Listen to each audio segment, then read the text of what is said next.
Todos nós gostamos de receber boas notícias. Quem é que não gosta de levantar pela manhã já com uma boa notícia estampada na primeira página do jornal, ou ao consultar um site de noticiário, se deparar com uma notícia boa, ou até mesmo pelo celular? Quem é que não gosta de receber uma boa notícia? Nesse pequeno vídeo eu vou te apresentar a mais bela e a mais importante notícia de todas.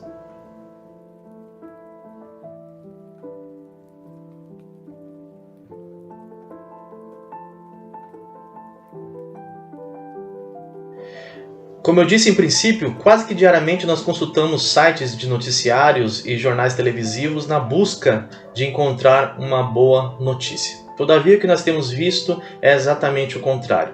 O ser humano, ele costuma, na verdade, dar muito mais notícias ruins do que boas notícias. Você já parou para pensar por que isso acontece? A Bíblia dá a resposta.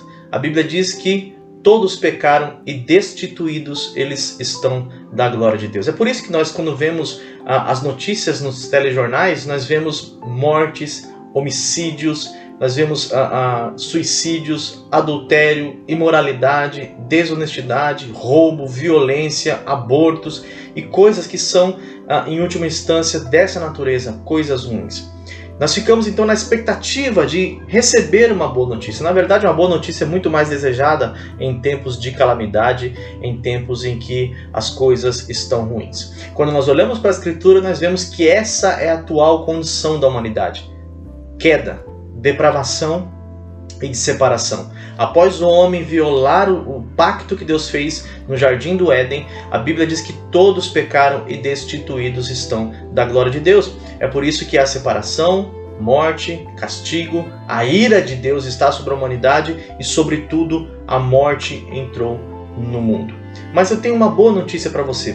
Apesar de a Bíblia descrever a condição do homem quase que inescapável diante da gravidade do pecado, como disse Jonathan Edwards, um grande pregador americano, ele disse que o homem pode, por sua própria força, se desamarrar das cadeias do pecado, tal qual uma teia de aranha pode segurar uma pedra que cai.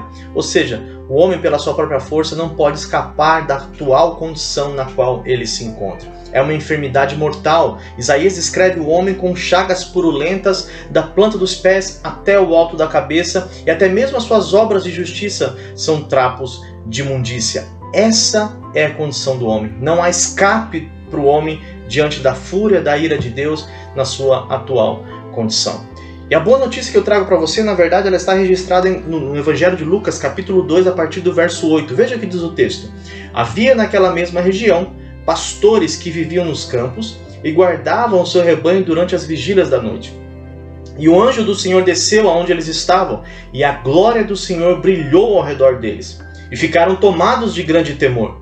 O anjo, porém, lhes disse: não temais, eis aqui vos trago boa notícia de grande alegria, que será para todo o povo. Aí ele vai descrever qual é essa boa notícia. É que hoje vos nasceu na cidade de Davi, Belém, o Salvador, que é Cristo, o Senhor.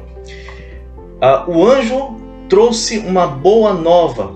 Este é o Evangelho de Jesus Cristo. A palavra Evangelho significa isso. Boas novas. Há aqui uma descrição da melhor e mais importante notícia de todas.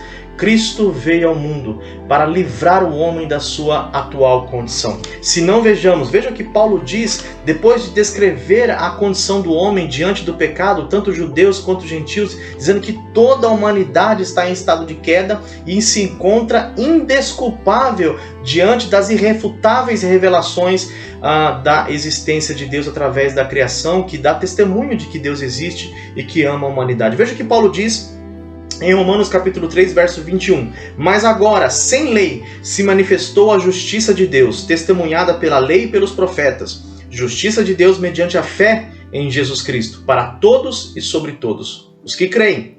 Porque não há distinção, pois todos pecaram e carecem da glória de Deus, sendo justificados gratuitamente por sua graça, mediante a redenção que há em Jesus Cristo. Diante da condição humana, diante da depravação humana, esta é a mais importante notícia que você poderia receber no dia de hoje. Cristo morreu para que você tivesse vida eterna. Cristo foi nosso mediador. nosso representante legal. Ele foi aquele que suportou toda a condenação que eu e você merecíamos naquela cruz no Calvário. Agora veja bem, o Evangelho de fato é uma boa notícia, como Paulo diz, para aqueles que creem. Para aqueles que não creem, o Evangelho amplifica ainda mais a situação da humanidade.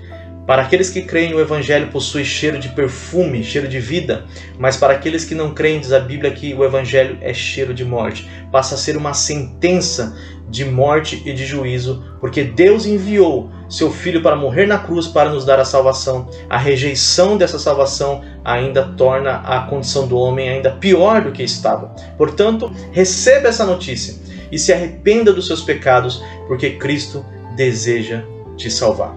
Que Deus abençoe poderosamente a sua vida.